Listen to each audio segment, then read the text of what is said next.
gitu. Nah, saya tentu punya impian juga gitu. Saya kebetulan beruntung banget tanggal 29 Juni kemarin pas ulang tahun, pas libur.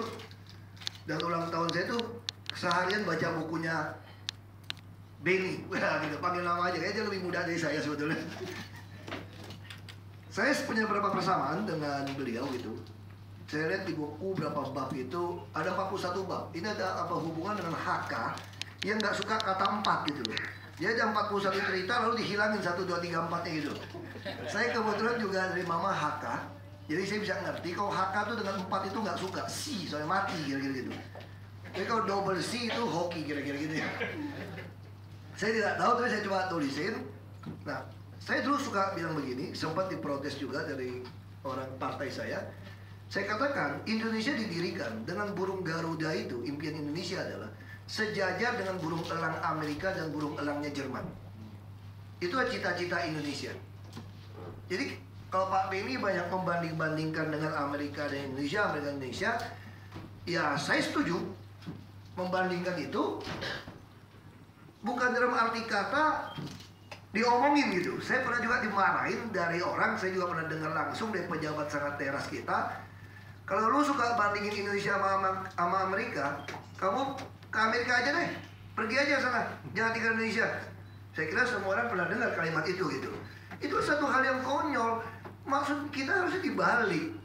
Kalau Indonesia punya Garuda Pancasila, Amerika punya burung elangnya, ya kenapa masih burung elang Amerika nomor 1 di dunia? Kenapa nggak Indonesia juga sejajar gitu loh? Toh saya bilang Amerika juga pengecut. Bhinneka Tunggal Ika itu dalam bentuk pita, di paruhnya lagi. Kalau Amerika pengen makan dilepas tuh. Tapi kalau Indonesia punya pita Bhinneka Tunggal Ika kan digenggam. Jadi kalau anak Jakarta bilang bingung nih gua, pegangan dong. Nah lu kalau punya pegangan jatuh tuh burung kira-kira gitu. Jadi kita lebih jantan. Nah saya mau singkat karena udah baca buku habis, mesti banggain depan yang tulis gitu ya. Ya saya lagi membaca catatan gitu. Ada beberapa persamaan saya dengan beliau. Namanya Chung Jang, dia pasti Chung Ban Hoku, satu marga ternyata gitu. Ini satu marga nih. Ini langsung satu marga. Ini kan pendekatan sama dokter gitu kan. Nah, filsafat juga banyak orang tua ngajarin sama.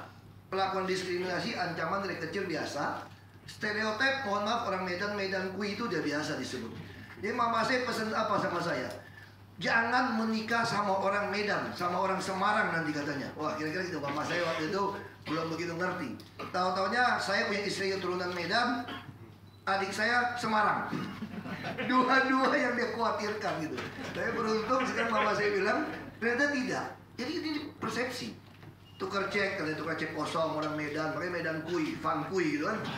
Jadi orang Melayu dibilang hantu terbalik gitu loh. Karena ini perseteruan akibat tahun 60-an. Jadi ke bawah-bawah itu dari orang tua kita ngalamin. Jadi juga bandingin Amerika jelas ya. Nah perbedaannya apa yang jelas? Salah satu perbedaan saya dengan beliau, saya nggak bisa kuliah di UI. Karena saya pilihnya fakultas kedokteran. Katanya itu susah orang turunan Cina masuk kedokteran UI itu katanya. Aku nekat aja tes gitu. Dan untung saya nggak merasa saya goblok, nggak keterima gitu. Karena ada yang lebih bodoh dari saya bisa keterima gitu kan, saya juga bingung gitu kan. Tapi saya untung punya papa yang baik, yang selalu di dalam buku juga ditulis gitu. Kita dikasih tahu kita rasnya bagus apa segala macam. Kalau papa saya ini agak Melayu, itu persoalan perbedaan saya dengan Pak Benny. Papa saya udah dari kampung. Nah ketika saya pengen pindah ke luar negeri, saya frustrasi sama pejabat gitu loh. Tahun 95 saya bilang sama papa saya begini, Pak saya mau pindah ke luar negeri aja deh, ke Kanada deh. Capek udah lihat Indonesia. Papa saya bilang jangan, Indonesia bisa berubah. Berubah apanya Pak? Soeharto bisa meninggal katanya nanti. Bisa diganti katanya. Ini komentar papa saya gitu.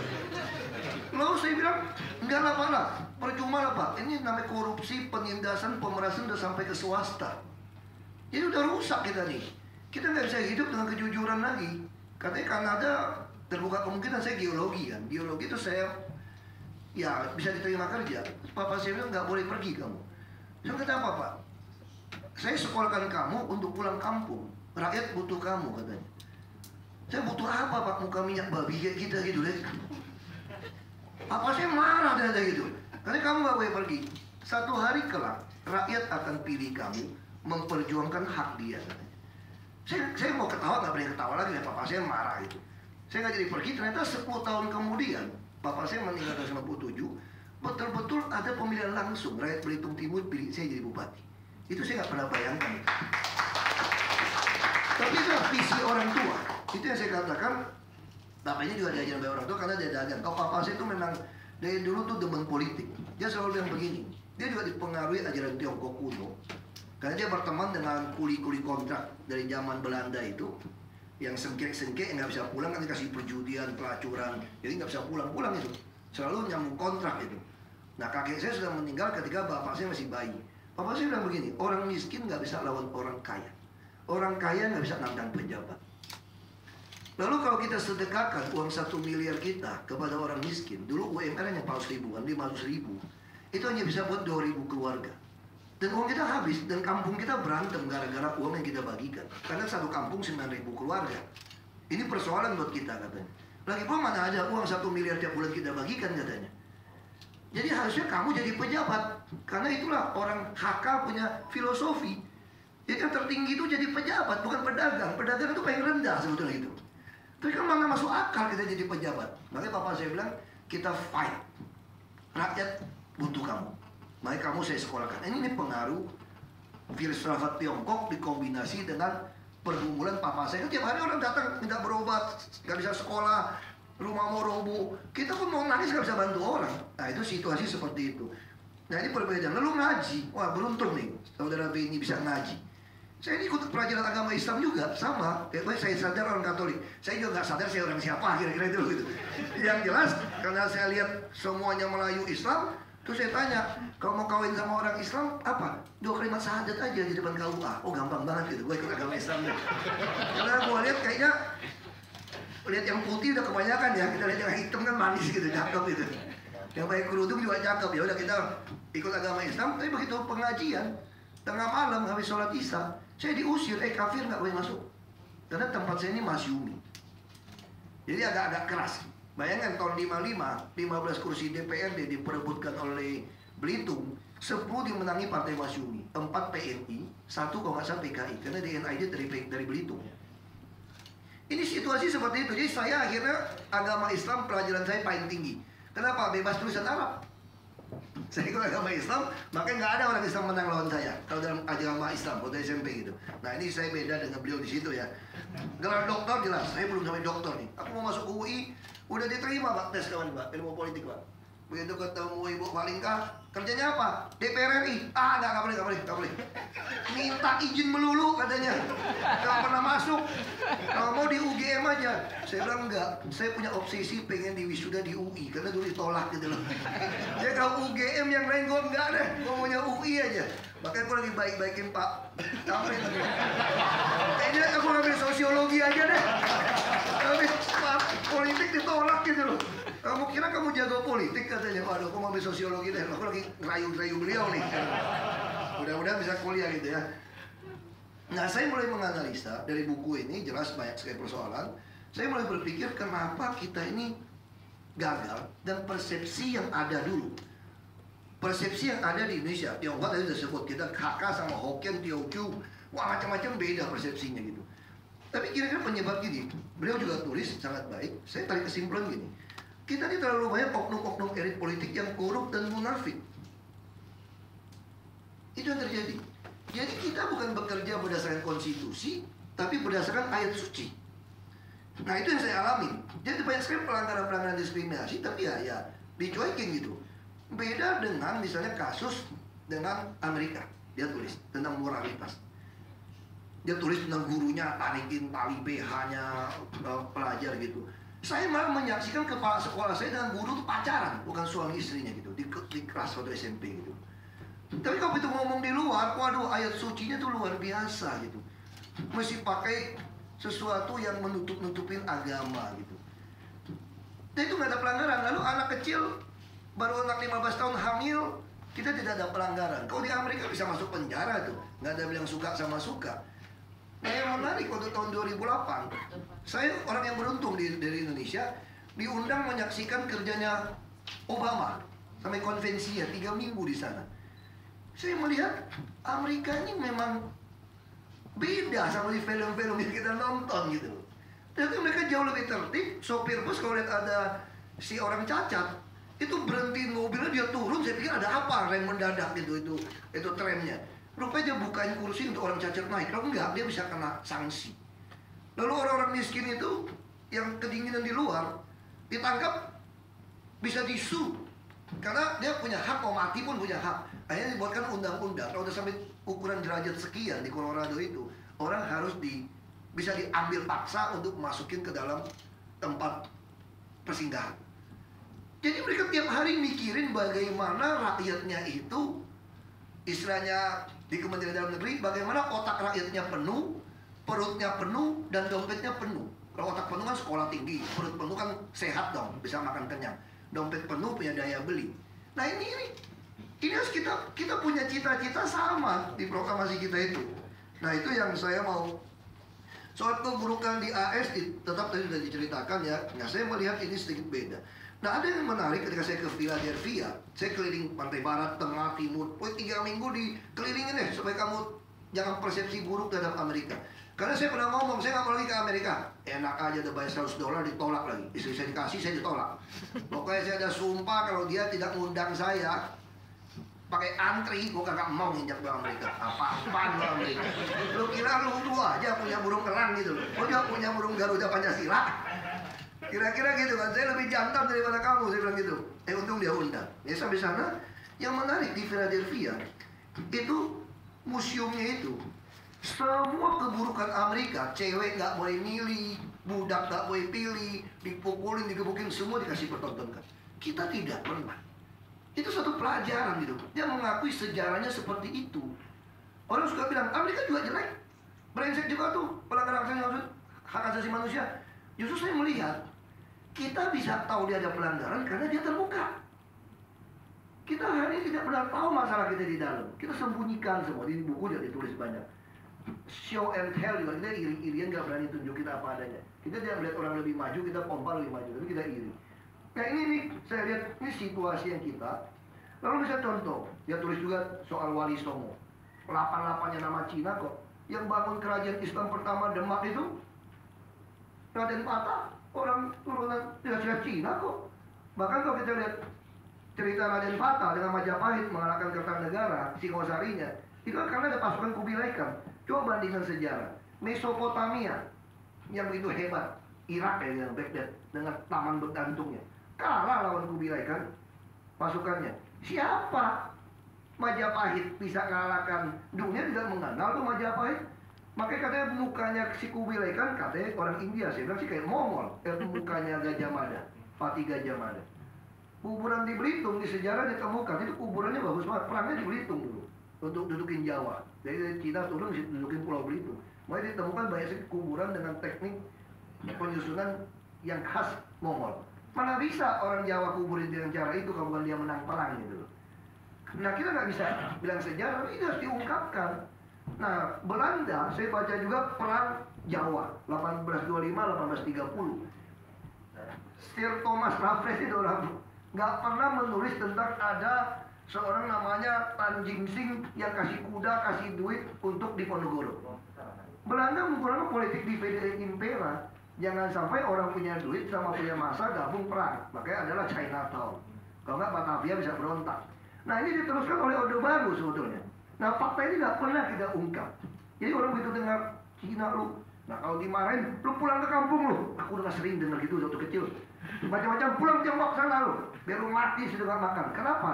Karena tahun 59 atau 51 ya yang diusir pulang itu pulang ke sana sengsara. Orang-orang dari Indonesia pulang itu ditaruh tempat yang sengsara. Makanya beruntung nenek saya nggak mau pulang. Bahwa setelah ngepak, saya satu-satunya di Belitung mungkin yang dapat WNI tidak ditolak. Karena nggak pernah menolak WNI. Nenek saya bilang untuk apa pulang?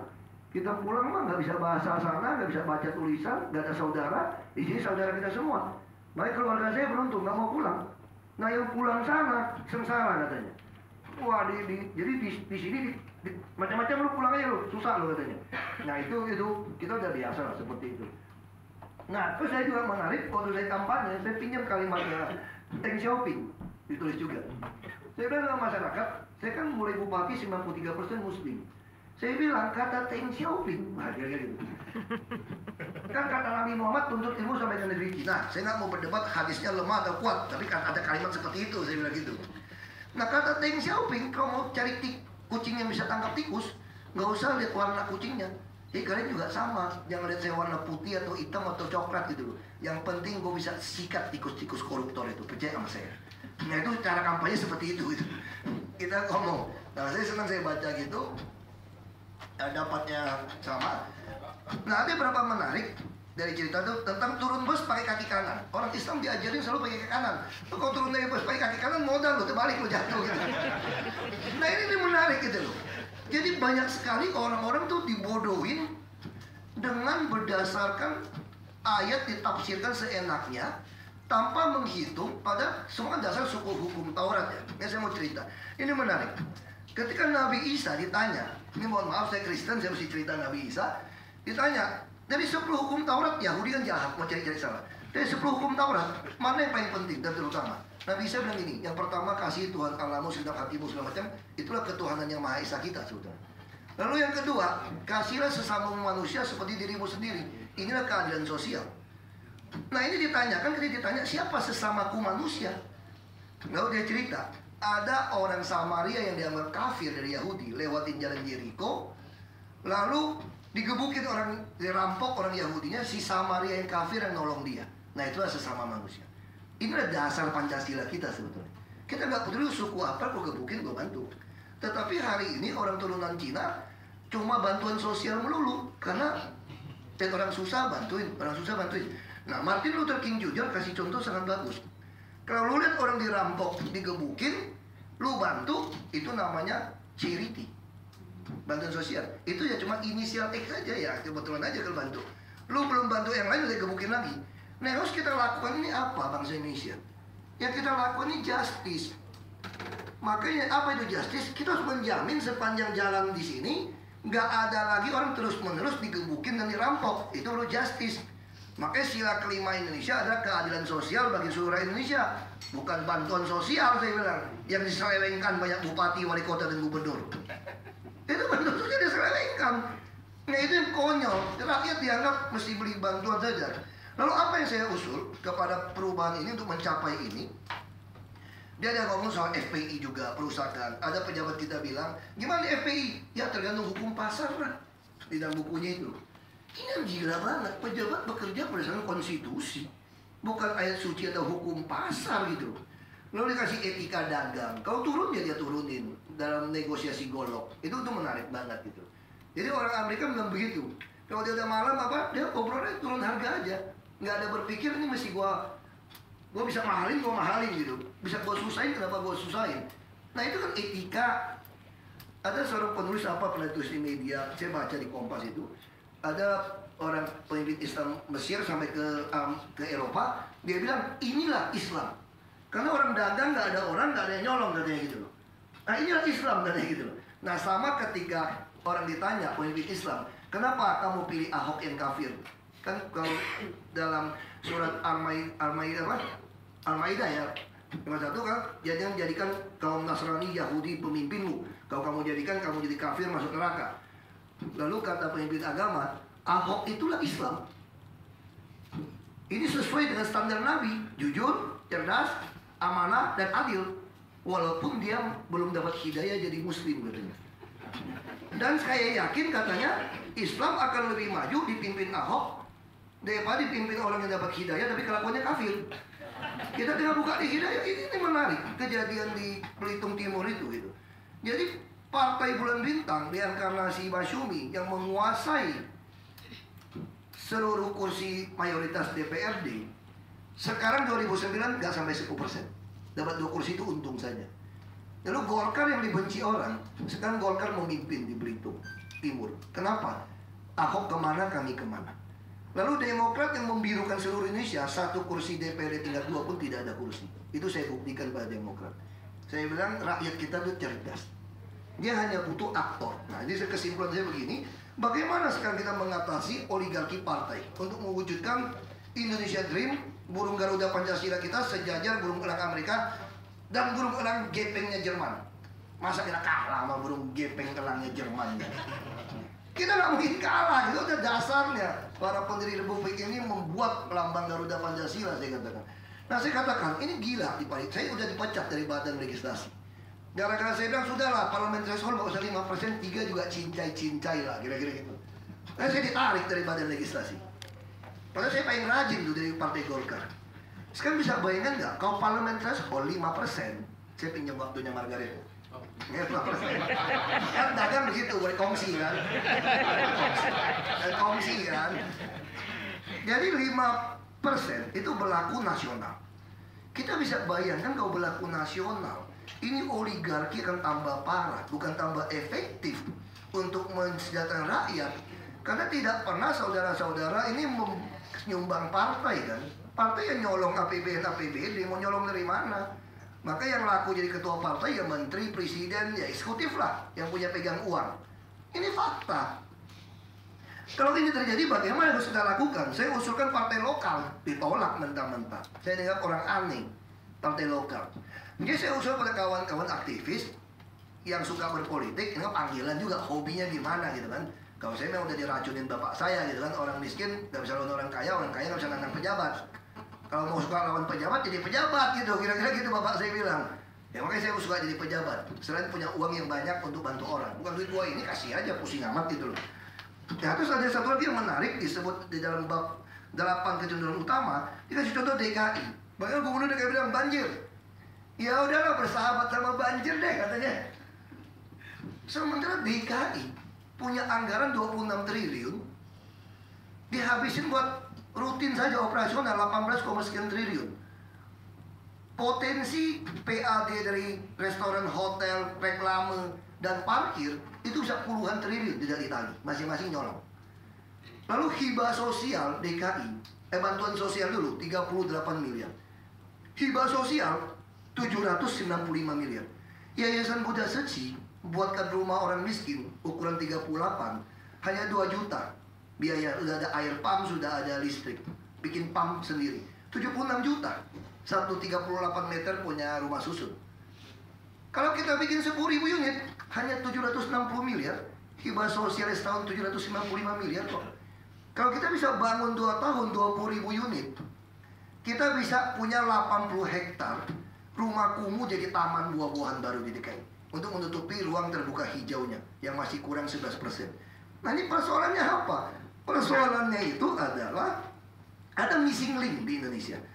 Kenapa demokrasi? Kenapa ekonomi kita gagal? Karena ada missing link. Lokomotif missing linknya apa? Nggak ada toko yang seperti Nabi Muhammad bilang tadi. Atau kalau istilah Kadin ya bersih, transparan, profesional, BTP. Dan bukan contek, itu nama saya juga, Basuki T. Purnama, kira-kira gitu. Kita butuh pejabat yang bersih, yang bisa membuktikan hartanya sama pajaknya berapa. Itu syarat utama. Dan kita harus berani punya pejabat yang berani transparansikan anggaran. Sehingga rakyat itu bisa melihat, ini anggaran sesuai nggak? Masa uang baju gubernur bupati 1 miliar gitu. Nah itu mesti lihat. Rakyat bisa diajak kompromi gitu. Lalu profesional, ya kayak produk kan ada customer care, nomor telepon. Yuk kalau mau jadi pejabat, Anda harus punya nomor customer care dong. Harus kasihkan nomor handphone Anda. Supaya kalau bawahan Anda macam-macam, Anda bisa ngadu. Nah ini standar yang mau kita mulai terapkan. Tapi saya gagal memasukkan hasil ratifikasi konvensi PBB melawan korupsi, Undang-Undang nomor 7 tahun 2006, ke dalam Undang-Undang Tipikor. Ternyata Komisi 3 semua nggak memasukkan. Di situ ada prinsip illicit enrichment. Ketika seorang pejabat ditemukan hartanya tidak sesuai sama pajak yang dia bayar sama penghasilannya, maka itu disita buat negara. Kita sudah tanda tangan ratifikasi. Tapi sayangnya semua undang-undang tidak mau mengacu ke sini. Nah sekarang masih ada satu peluang, revisi undang-undang Pemda. Dibagi 3, undang-undang desa, Pemda, dan pemilihan kepala daerah. Kami lagi berusaha dengan LSM, termasuk Ray Rangkuti, kita juga ngomong dengan Pak Andrenov, bagaimana ada satu pasal mengacu kepada ini. Sehingga siapapun mau jadi kepala daerah, dia harus diberlakukan seperti ini. Lalu bagaimana menimbulkan anak-anak berkarakter? Saya harus pinjam kalimat Abraham Lincoln, Presiden ke-16 Amerika. Kalau Anda mau menguji karakter orang, kasih dia kekuasaan. Nah, anak-anak kita harus didorong masuk DPRD tingkat 2. Karena itu yang paling murah dan mudah untuk dikuasai. Pakai suara terbanyak. Nah kalau jadi DPRD, dia tunjukkan karakter dia, pasti rakyat akan pilih dia ke provinsi atau jadi bupati wali kota. Itu saya jalanin. Orang bingung, kok kamu bisa jadi bupati? Tidak bayar uang, tidak ada baju kaos. Saya 7 bulan dulu di DPRD, tingkat 2, di panitia anggaran. Saya membocorkan semua permainan bupati dengan DPRD, panitia anggaran, nyolong uang, semua saya bocorkan. Lalu rakyat mengatakan, bapak saja jadi pemimpin kami jadi bupati. Saya nggak mungkin, karena 2005 belum tahu ada pemilihan langsung kan dulu kan. Nah sampai ada pemilihan langsung, nah saya lakukan itu nggak pernah berpikir akan jadi bupati. Saya coba berpikir saya melaksanakan konstitusi. Saya bilang kalau mau jadi pejabat, Anda harus melaksanakan konstitusi, bukan ayat suci. Nggak ada urusan ayat suci, urusan Anda private dulu. Saya konstitusi, kepentingan bersama. Nah jadi saya sedang dorong perubahan ini, lalu KPUD juga kami dorong, bila perlu semua biaya billboard baliho itu menjadi tanggung jawab KPUD. Nah tinggal sekarang rakyat melihat karakter para aktivis. Ketika dia di DPRD, dia nyolong SPPD fiktif nggak? Dia ke Jakarta nggak? Kalau dia bisa buktikan, saya yakin nggak keluar uang. Saya kampanye hampir tidak keluar uang. Saya jadi bupati hanya 500 juta, karena untuk keisengan terlalu narsis, pasang foto terlalu banyak. Sama saksi. Nah begitu saya calon gubernur di Belitung Timur, nggak ada kampanye, nggak ada apa-apa, hanya uang saksi. Saya dipilih 63%. Modal saya apa? Modal saya selalu cuma kartu nama sama nomor handphone. Anda kalau dikasih 2 kilo beras, Anda masih punya 5 kilo. Anda dibawain dokter, Anda masih sehat. Yang Anda butuhkan ketika di rumah nggak punya beras, ketika Anda sakit, dipres di rumah sakit, Anda butuh backingan pejabat. Kayak orang Tionghoa selalu minta Alibaba gitu. Nah sekarang, setelah pasca reformasi, beda dengan Orde Baru apa? Setelah pasca reformasi, lu mau suku agama ras apapun, dipres. Rakyat miskin pun kalau nggak ada 20.000 nggak bisa bikin KTP. Nggak ada 200.000 nggak bisa bikin akte lahir. Kalau Anda terlambat nggak ada 1 juta, Anda juga dipres. Nah kami sedang kerjakan itu. Pada pemerintah menganggarkan 6,7 triliun membuat seluruh bangsa Indonesia semua beridentitas. Ini yang gila banget ini caranya. Nah itu harus kita perjuangkan. Nah sebagai penutup, saya mau mengajak Bapak Ibu semua, Indonesian Dream menurut perspektif saya adalah burung Garuda Pancasila kita itu pasangnya sejajar dengan burung elang Amerika dan burung elang Jerman. Dan caranya bagaimana? Jangan lakukan bantuan sosial. Yang perlu saudara lakukan semua adalah keadilan sosial. Maka itu kita harus lawan. Kalau tidak lawan, kita bodoh. Terima kasih.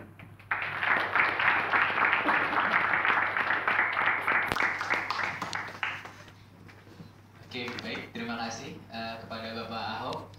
Selanjutnya, kita akan, tadi pemaparannya itu tentang fight, tentang bagaimana memperjuangkan hak-haknya, bagaimana mencapai sesuatu untuk suatu keadaan yang lebih baik bagi dirinya sendiri, bagi keluarganya, tadi dia Pak Ahok bilang, dan bagi rakyatnya, bagi konstituennya gitu. Dan bagaimana menciptakan pemimpin atau anak-anak muda yang berkarakter dengan dimasukkan ke dalam politik, dengan di set sedemikian rupa untuk membuat mereka jadi oke, yang penting adalah kalian ada untuk rakyat, bukan apa yang akan kalian berikan dalam posisi yang pragmatis kayak gitu, transaksional seperti uang dan segala macam. Jadi itu satu poin penting yang kita bisa ambil. Dan selanjutnya saya akan berikan waktu kepada Profesor Dr. Tamrin Amal Tomagola untuk menyampaikan sedikit 15 menit khususnya untuk merangkum, mungkin ada pembicaraan tentang Indonesian Dream dalam kerangka yang akademis, dalam kerangka sosiologi mungkin ya Prof ya. Terima kasih, silakan waktunya kami berikan.